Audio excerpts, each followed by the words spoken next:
Good morning. I'm Anna Johnson with West Baton Rouge Chamber of Commerce, and I wanted to thank Chris and his team for actually inviting me to come moderate a panel today. Chris and I met a couple of months ago through a mutual friend at Citizens Bank, and he attended our chamber comedy night 2 weeks ago. So I can't imagine why you'd ask me to come up here and speak today. He wanted me to open with a joke. I'm not going to do that yet because I don't want to make anybody in the room mad, but we will get to that. I think he wanted me to set the tone for the day. So, part of my comedy routine was me talking about going through a divorce in the last year and getting back into the dating pool. And looking around the room, this pool of men. Can't imagine why I got invited to speak here today. But that's not why we're here. I wanted to introduce our first panel of speakers. So at the end, when I say their name, I'll just ask you to kind of give a little brief 60-second elevator pitch of yourself. So at the end, we have Chris King. He's with Next Level Solutions. Thank you. So Chris King, Next Level Solutions. I started this company about 10 years ago because I saw a need for small businesses and small business owners that really struggle with all of the parts of business that are not related to what they do on a daily basis. That would be accounting, human resources, technology, corporate office type stuff. I've been married for 27 years, so sorry I'm out of the picture. And 2 daughters that both work for the company, 2 female basset hounds and a female cat named Zoe. I'm a worship leader. I'm also actively involved in prison ministry at Angola. So a little bit about me personally as well. Perfect. Thank you. In the middle, we have Cully Frisard. I'm Cully Frisard, CEO of Frisard Companies.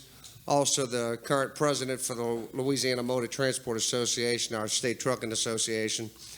Trucking has been in my blood since I was, knee-high to a grasshopper.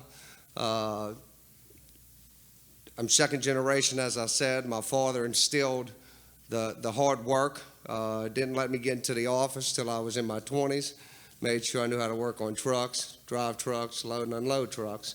So I've gotten a full realm and aspect of what trucking and transportation is, but I only know about 2%. So I got 98% left to go, and hopefully over the next 20 years I can get another 2% under my belt. Thank you. And then on the very end next to me, we have Darrel Lewis. Darrel's with Closing the Gap Consulting. Thank you. Darrel Lewis, Closing the Gap Consulting. We started the business about 4 years ago, primarily in training and development, which is the bulk of my background. We've expanded into workforce development, organizational development, business consulting, really just wanting to work with entities, whether it be private, governmental, nonprofit, community organizations to optimize employees. Optimize performance and efficiency. So I'll follow Chris. Chris talked about family, so I'll talk about mine as well. I'm happily married. I have 4 kids. They keep me very busy and quite broke. So every opportunity I have to be in front of groups like this is excellent for us. Thank you. Perfect. We have the best panel, y'all. What are companies doing to hire people now that it's a tough time to hire? Sure. So I think one of the main things that companies that are being successful right now in this hiring shortage, and I'll just kind of throw out some figures for the greater Baton Rouge area. I read statistics earlier this year that we had about 30,000 open jobs and only about 13,000 active job seekers. And so what companies that are being successful are doing, one is they're taking a look at who they're hiring. And so you hear about diversity and equity and inclusion, but understanding that you may need to tap in to what I call the unseen workforce, those that do not necessarily fit the mold of your company, what you've traditionally hired. And so some of that may be you're low income, some may be some of your untrained, unskilled. We all want qualified, skilled workers. The problem is right now, our qualified, skilled workers already have something. It's called a job. And so it's, what do I do to set my company apart to maybe recruit some of those, but also how do I develop this new pipeline of workers? And so some of that begins with, let me tap into those that may not have initially or originally been on my radar, and develop those individuals, because there are many of those individuals who are looking for work. They may have some additional barriers that your typical workforce may not deal with. One of the biggest ones being transportation, and that's just an issue that we have to tackle as an area, as a region. But that is one of the ways that businesses are currently being able to hire in this tough times. And I'll add into that as well. What Darrel is talking about is people strategy. And if your company does not have a people strategy, you should be thinking that way. And we work with lots of different small businesses, and the ones that are really successful are trying to create an environment and a culture where employees feel valued, they feel at home, they feel like the work that they do matters. And I know at our company, I've not had a problem hiring anybody because I made the decision that instead of hiring people, I was going to grow people. So I made an intentional decision to take the slow growth path, and I hire college interns and I grow them. And I started this about 10 years ago. I've now got a team of them that train new college interns as they come in, and developing relationships with groups on campus and things like that. Now that's kind of in an administrative environment. We had a lot of discussion between us about trucking, and I have actually quite a bit of years in the transportation industry, so I'm sympathetic to a lot of the issues around qualified drivers and mechanics and those types of things. Cully, you have anything you want to add? Feeding off of your comments, transportation, trucking is kind of a different anomaly, because we've had for years and years, we can't hire the 18 to 21-year-olds that are looking to start a career and not go to college. Over the last 6-8 months, we finally got the pilot program for the 18 to 21-year-old young adults to come into the business. But a lot of things that we face in transportation is insurance, is to get that insurance carrier to provide insurance to that young adult or that individual. So although it is at our fingertips, our challenges are still faced with a driver shortage in some aspects. Speaking from my company, we do not have an administrative issue. Our turnover in our office may be less than 1%, if that much. We retire people in our office, but just like any trucking company out there currently, we have a turnover ratio of about 32%, and the national average of truckers in the U.S. is around the 78 to 80% range, and I've seen some over 100%.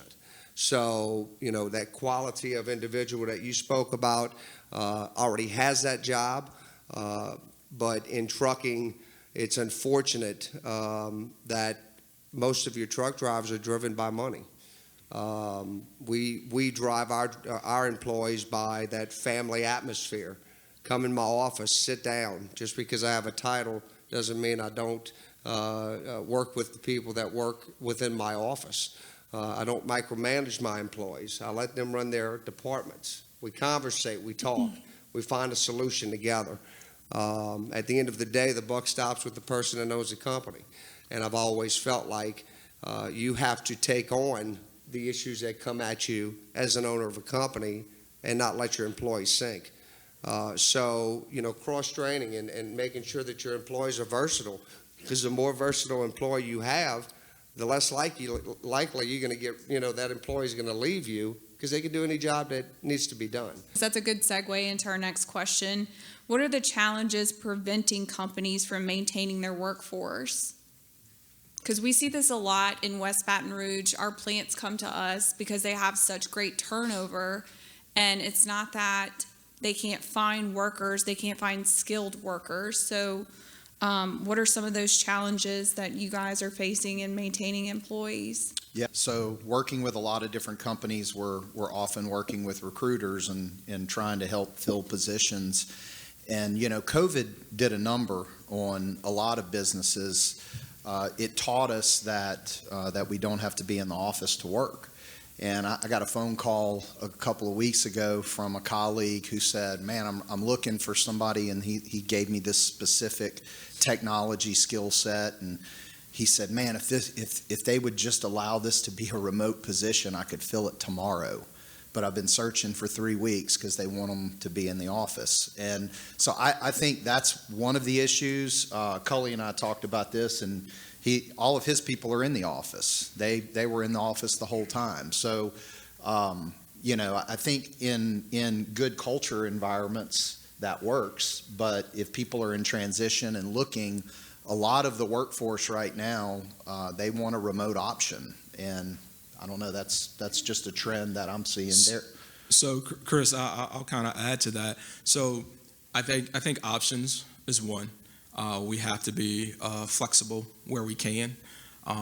As Chris mentioned about COVID, it really just kind of destroyed, in a way, the myth that you have to be in the office from 8 to 5 to make things happen. But the other thing is kind of what Cully spoke about, which is culture. What is that culture like? We've been privileged, I guess, as employers for a long time to be able to say, well, if you don't like the way we do things here, you can leave, because we had options. And now those options aren't readily available. So it's, what do we do internally with our culture? What are we doing with our leadership and management? How are we providing career paths, career options for our employees to where they want to stay? Do I know when I walk through the door that if I do X, Y, and Z, I have this opportunity available to me? And do I feel valued? You know, a colleague spoke about money, and money is a short-term motivator. We all want to get paid. We all go to work because we have bills to pay. But what is it that's going to keep me there? What's going to make me feel valued in that workplace? And I'll just, short story, I have a good friend of mine who recently left his company, the company we worked for 18 years, simply because he didn't feel valued. And of course, like most companies do, when they found out that he was leaving, they said, you know, every pay increase, every perk that he had asked for over the years, they put it all on the table for him. But it was too late, because he realized that I understand my worth, and another company understood my worth, and they're going to provide a culture for me that is going to make me want to stay. And so I think we have to, and especially in these times, and as you realize that your baby boomers are retiring, your Gen Xers are not the majority of the workforce right now. It's millennials, and I hear people talk about millennials all the time and how they're entitled, but that's the workforce. And so if you want to be successful and you want to maintain a true workforce, you got to figure out what moves them, what motivates them. Yeah, that's good. I'm 36 and I'm a millennial, so watch it.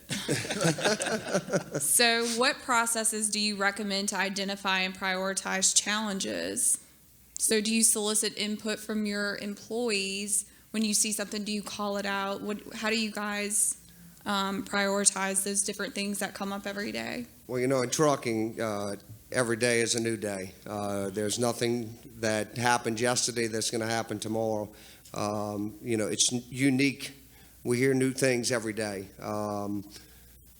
To me, it's, you have to be interactive within your whole company. It just can't be talk and talk. You have to actually walk that walk. One of my biggest things that we do within our company with our employees is that input is a value to us. My safety director, being with us for over 18 years, comes up with new ideas all the time. and we value those new ideas because she's been in that position for 18 years for a reason. So you have to allow your employees to feel like they're part of that success, and not only our office people, but our drivers as well.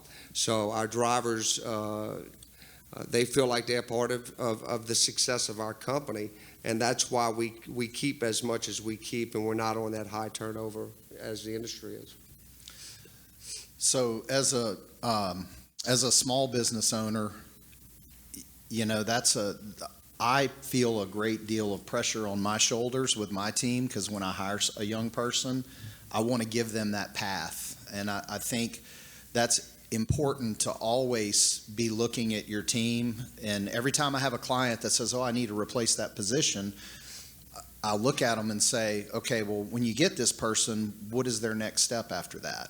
What do they do next? Because it's, you know, maybe we are just looking to hire somebody that wants to go in one position and stay there for the rest of their lives. But typically, if you're in a growth mindset, you're in a small business, you're trying to excel, and you're wanting people that want to grow.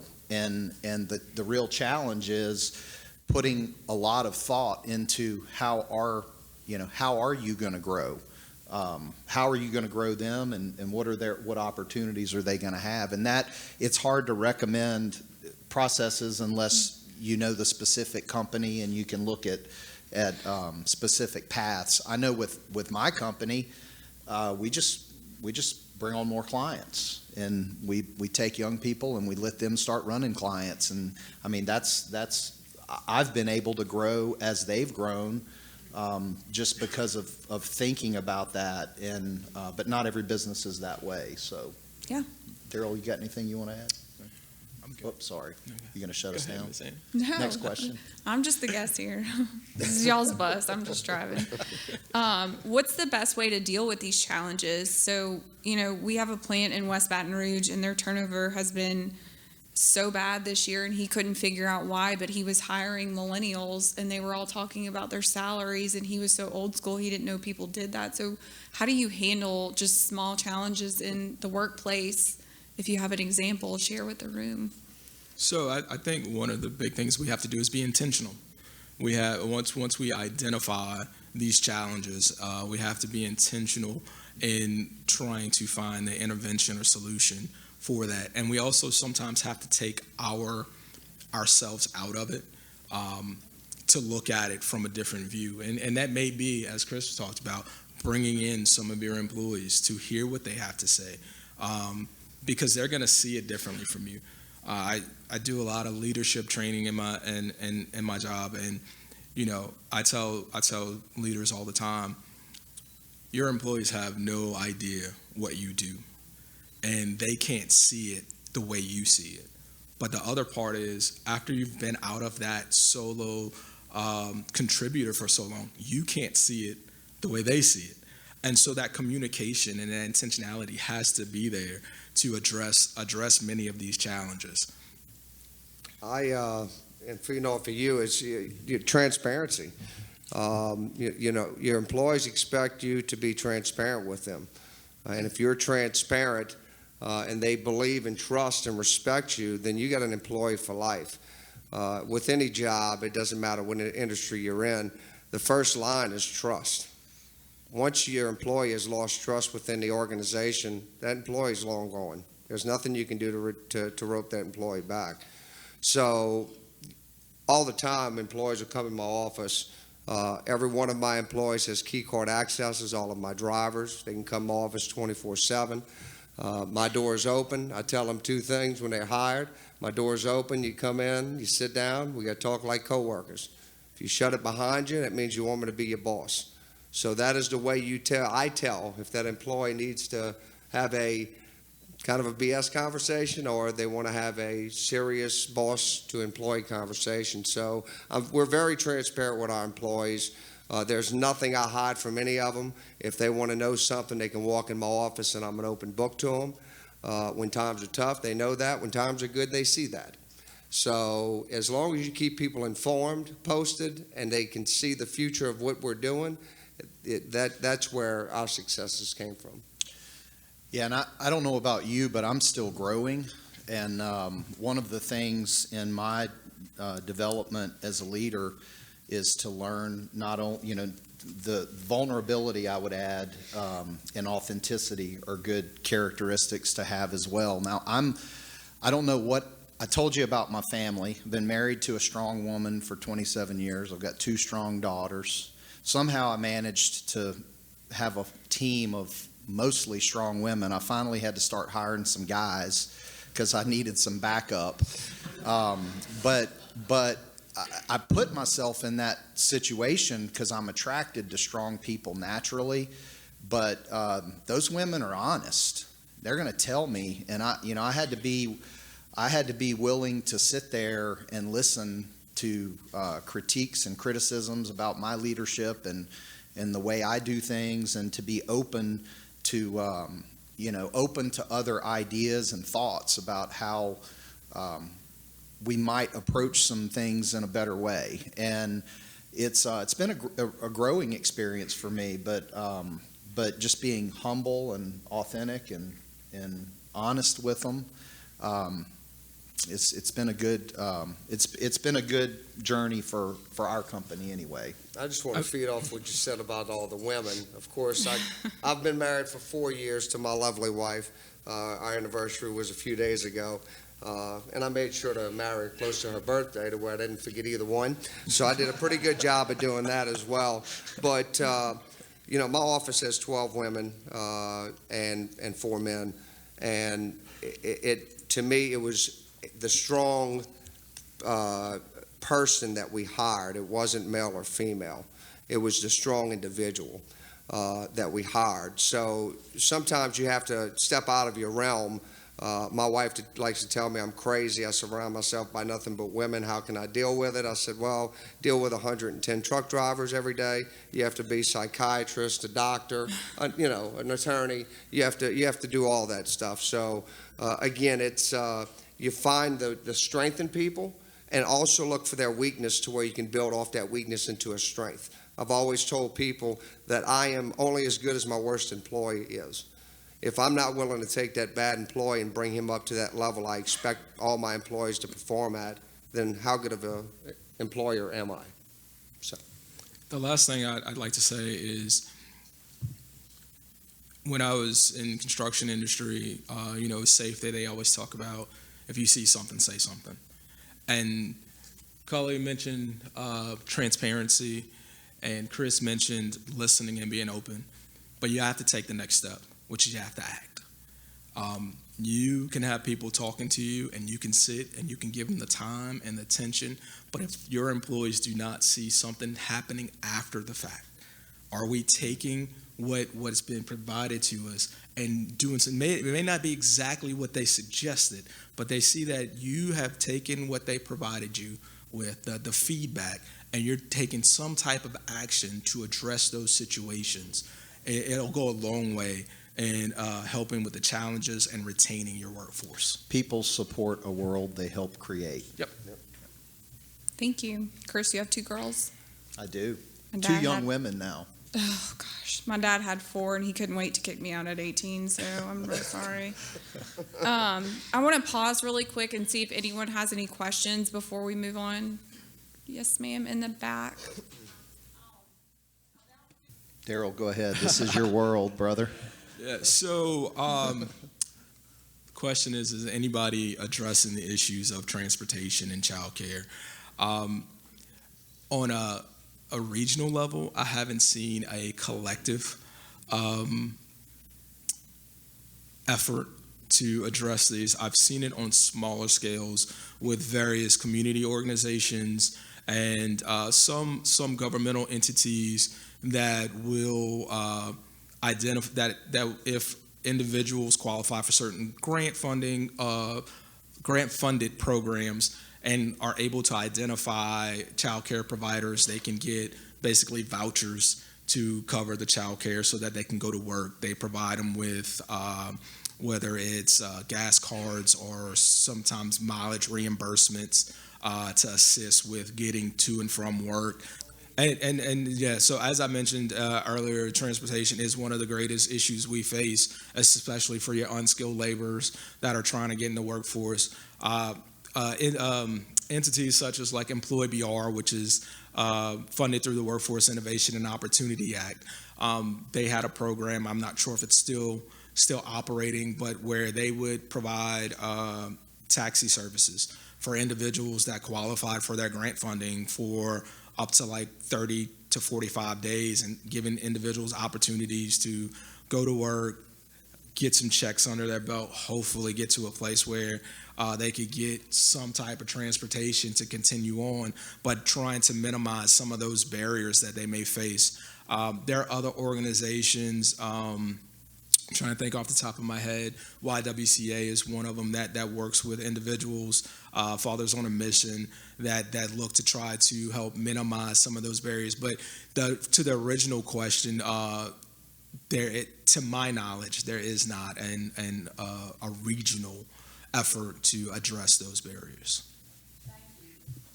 I'll take one more, sir, right here in the black. Yes, question for Cully regarding truck drivers. With 110 truck drivers, how do you attract, if they're coming from other companies, how do you attract them when you need to hire more? I think our attraction is our other truck drivers. Word of mouth is probably the biggest sales you can have, is another truck driver speaking to another truck driver.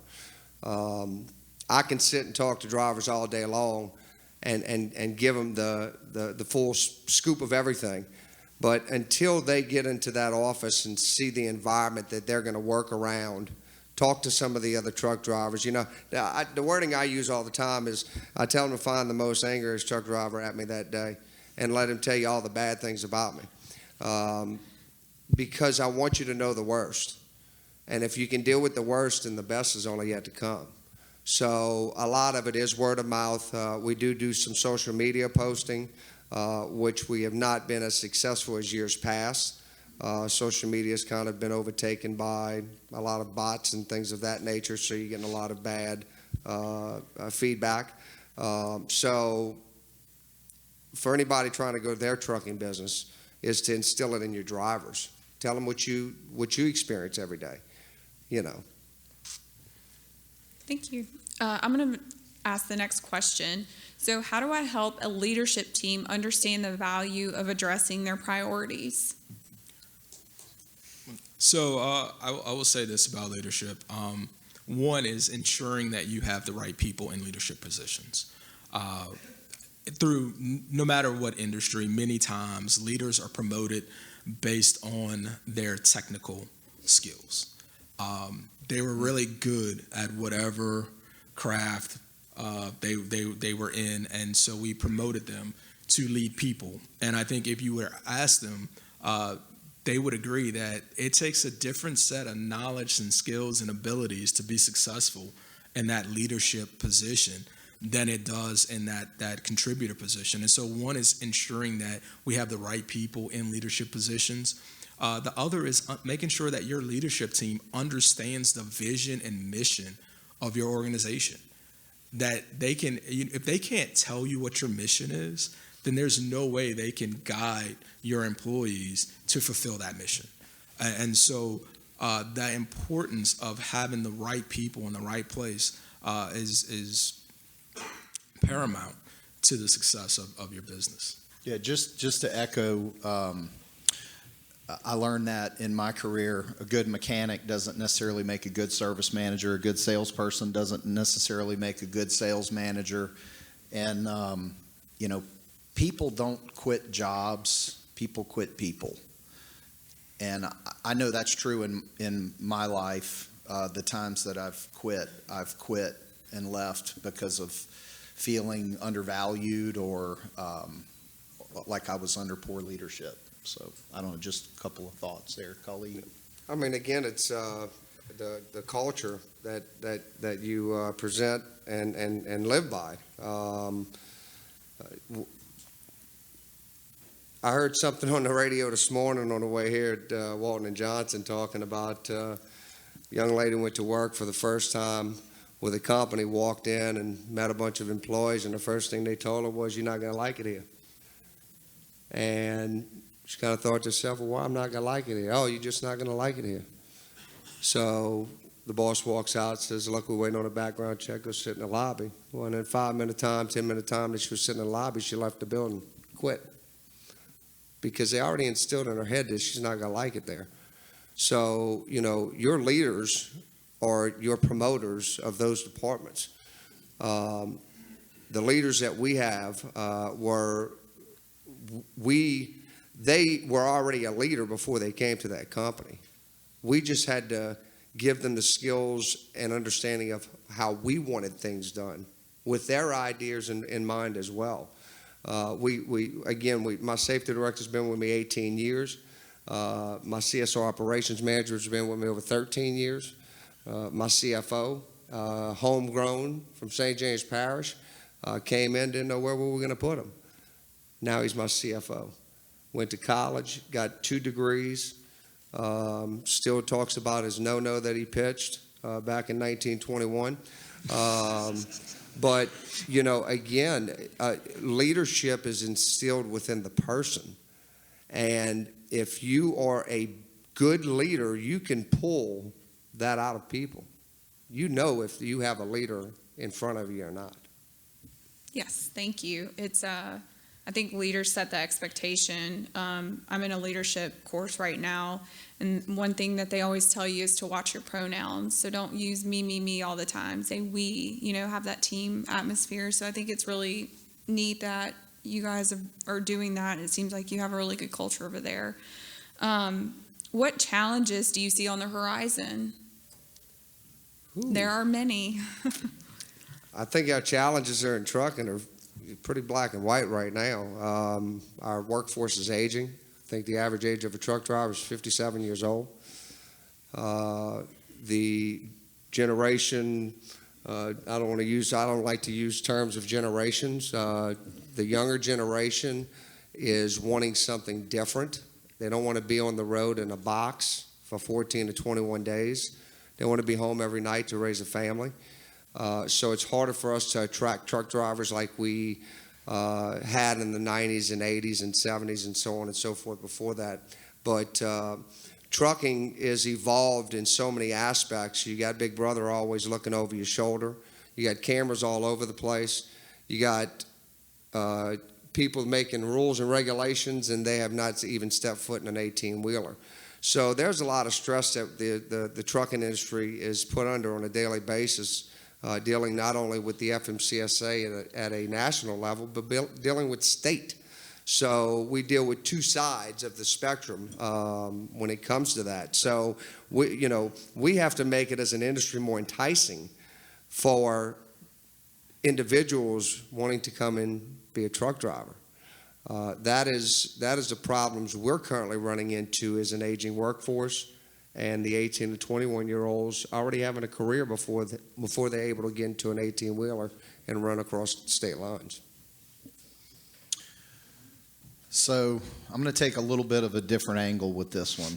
This isn't about business. I think one of the biggest challenges that we have, which bleeds into business, is that we have forgotten how to disagree with each other and still like each other. I think a lot of, just in our culture, in our society, we need to relearn that it's okay to not think like someone else, or just because something they said or they believe in isn't what we believe in, and that we can still be friends with them. Personally, I think that, and that's an issue of the heart. So that's what you get for putting a ministry guy up here, right? So I think that's one of our biggest challenges, which affects business. It affects business relationships. It affects employee relationships. There's nothing more fun, actually, than having a very liberal and a very conservative employee on a leadership team. You can watch them disagree. It's healthy. So anyway, you got Darrel. What you want to add? So I'll kind of piggyback off of Cully's statement about enticing. Many industries, especially when we talk about the video game generation, is how do we entice these individuals to come and work in our industry, where it may be more manual labor, or where where we have to look at, can I be on my cell phone while I'm working? How do we adjust some of our thinking? How do we build some of that into jobs? Meaning, if you have individuals that need to learn a particular technique or a particular process, are we putting that into a video and having that to where, if I need to use my phone anyway, if I'm not gonna make it through the day, if I don't look at my cell phone, well, guess what? Now I've built it in, because when I needed to understand this process, it's given me the freedom to look at that cell phone and go, okay, I got my fix. I can go back and do the other things that they're needing me to do. So it's, how do we adjust? Because they're not going to change. Okay, I'm just putting it out there. They're not going to change. Their need to be on the cell phone is not going to change. Their need for social interaction is not going to change. So it's, what do we do to entice them to our business? Like, I got a question. How many of you all have TikToks for your business? Good deal. For the rest of you, I look, my kids, I get TikToks that they send me at least 5 times a day. That is where they get all of their information. They're not going to a website. They're not going on Facebook, because as they say, Facebook is for old people. It is TikTok. It is Snapchat. That's where they're going to be. And so the things they think are cool are the things they see on TikTok. And so if you want to be cool, get on TikTok. Just don't eat I'm giving y'all that one for free today. Get on TikTok. Don't eat the cotton candy in the attic or Tide Pods. There you go. I'm not on TikTok, and I'm not cool. But no, Darrel and I were actually having a conversation earlier about, how each industry is evolving in their own way. And one of the things that I worked in media years ago, and everything was paper, and now everything's digital. And so we're kind of in that weird generational gap where the older people don't know how to do it, and the younger people know how to do it too much. And so where's the middle ground? But I want to take questions. We have about 6 minutes left, so I want to take questions, and then I'll let each of our panelists wrap up with their final thoughts. So we'll start in the back. My question's around automation in trucking. Are y'all looking at automated solutions, driverless vehicles to help supplement your workforce? And if not, how far away is that technology from being viable, for your local truckers? Good question. I'll answer it as best as I can without being negative about it. First off, I don't think that autonomous trucks are going to hit our industry as hard as people think it will. Number one, we don't have the infrastructure for it. This may work in California running down I-10 in New Mexico. It's not going to work in the cities. I'm not even looking at autonomous vehicles. I'm not even analyzing it. I don't think that this country is remotely ready. We see what happened with the Uber driver driving a Tesla, hit a bicycle and killed somebody. So all of these automated vehicles have to have a human being in the vehicle, okay? I just don't see a truck driving down the highway by itself, going into cities, making deliveries within my future or even my children's future. Okay. Anybody else? In the green and black. Okay, nothing wrong at all with job fairs. Love job fairs. They have a place. But speaking of enticing, and I come from construction, so speaking of enticing, what are you doing to get past the educator that's in the school telling them, go to college? Because they don't know your industry, my industry, your industry. They have no idea. They say, trade, oh, go to the trade school or go over here. They don't know what it means to be in construction. They don't know what it means to be a truck driver. They don't know what it means to work in a warehouse. They cannot speak to enticing those children to come work for you. And if you expect them to come to a job fair, they have no idea what you do.